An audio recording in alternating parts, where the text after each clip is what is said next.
Ever wonder what happens when a Russian fighter jet gets a little too close to a NATO aircraft? Well, you're about to find out, and let me tell you, it's a story that sounds like it's straight out of a Hollywood blockbuster. We're talking high-stakes aerial encounters over international waters, where a single miscalculation could have massive consequences. So picture this. It's a seemingly normal day over the Baltic Sea. NATO jets are on a routine patrol, doing what they do best, keeping the skies safe and secure. These aren't just any planes. They're part of NATO's Baltic Air Policing mission, a defensive operation that's been running for years to protect the airspace of Estonia, Latvia, and Lithuania, who don't have their own fighter jets. Suddenly, a Russian aircraft appears on the radar. It's not responding to hails.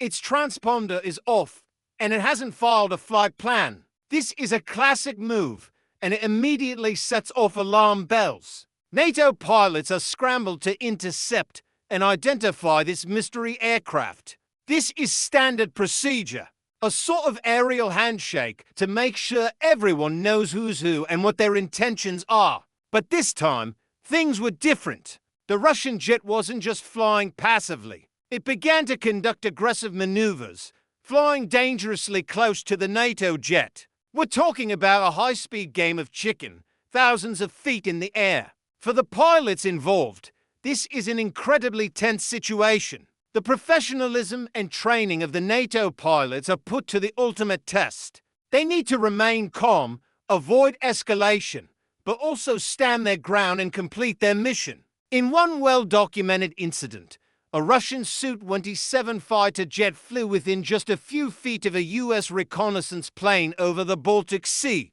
The footage from this encounter is absolutely jaw-dropping. You can see the Russian jet, armed with missiles, banking sharply right next to the American plane. The American pilots later reported that the interception was unsafe and unprofessional. Think about the sheer physics of it, all two multi-million-dollar machines, packed with advanced technology and traveling at hundreds of miles per hour, separated by a distance shorter than a school bus. The margin for error is practically zero. So why does Russia do this? There are a few theories. Firstly, it's a form of military posturing. By flying these aggressive sorties, Russia sends a clear message. We are here, we are watching you, and we are a powerful military force to be reckoned with. It's a way to project power and influence without firing a single shot. They are testing NATO's response times, its rules of engagement, and its resolve.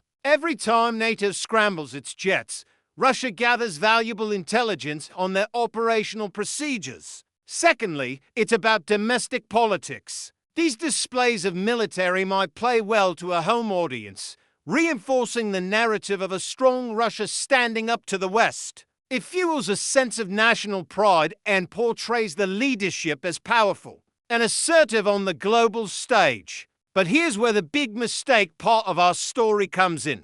Challenging a NATO jet isn't just challenging one plane from one country. NATO operates under the principle of collective defense, Article 5, which states that an attack on one member is an attack on all. While these intercepts haven't triggered Article 5, they significantly raise the risk of an accidental conflict. Imagine if there was a mid-air collision. The fallout would be catastrophic, not just in terms of the loss of life and expensive hardware, but diplomatically. It could trigger a chain reaction, leading to a rapid and unpredictable escalation of tensions between Russia and the entire NATO alliance, which includes over 30 countries. This is a gamble with incredibly high stakes, and it's a gamble that Russia seems willing to take. Now, let's talk about the NATO response. It's a masterclass in de-escalation and deterrence. The NATO pilots are trained to be firm but not provocative. Their job is to escort the Russian aircraft until it's clear of the sensitive airspace, all while maintaining constant communication with their command centers on the ground. They shadow the Russian jet, making their presence known, effectively saying, "We see you, and we're not going anywhere." This calm, professional response is in itself a powerful message. It shows that NATO will not be intimidated or provoked into a rash action. It demonstrates unity and resolve. When a Spanish F-18 is intercepted, it's not just Spain that responds. It's the whole alliance. The message is clear.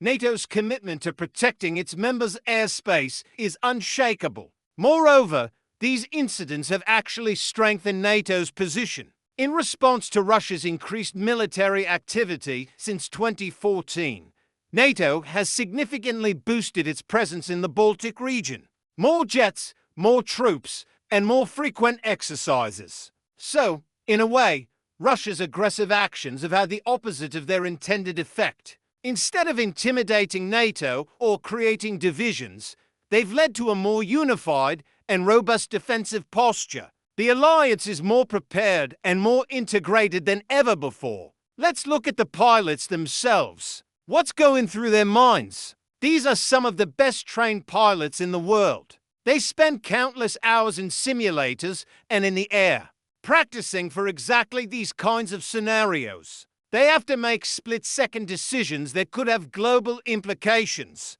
It requires an incredible amount of skill, discipline, and mental fortitude. One pilot described the experience as an intense ballet, where you're constantly anticipating the other pilot's next move, trying to maintain a safe separation while still fulfilling your mission objectives. You're operating at the very edge of the aircraft's performance envelope, all while being hyper-aware of the geopolitical chessboard you're a part of. The technology involved is also fascinating. Modern fighter jets are equipped with sophisticated radar and sensor systems that give pilots incredible situational awareness.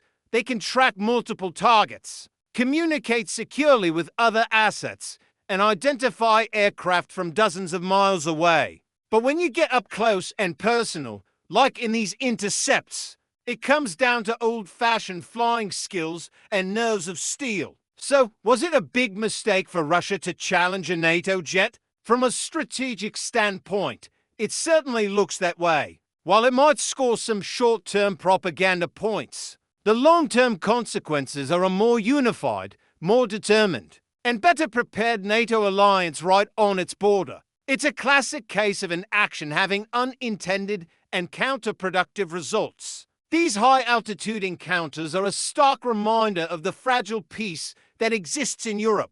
They highlight the importance of clear communication channels and protocols to prevent accidental escalation. It's a dangerous game that's being played in the skies over the Baltic, and for now, it's the professionalism and restraint of the NATO pilots that are keeping the situation from boiling over. The story isn't over. These intercepts continue to happen on a regular basis. Every time, the world holds its breath, hoping that the pilots on both sides make the right calls. It's a constant, simmering tension that defines the current geopolitical landscape.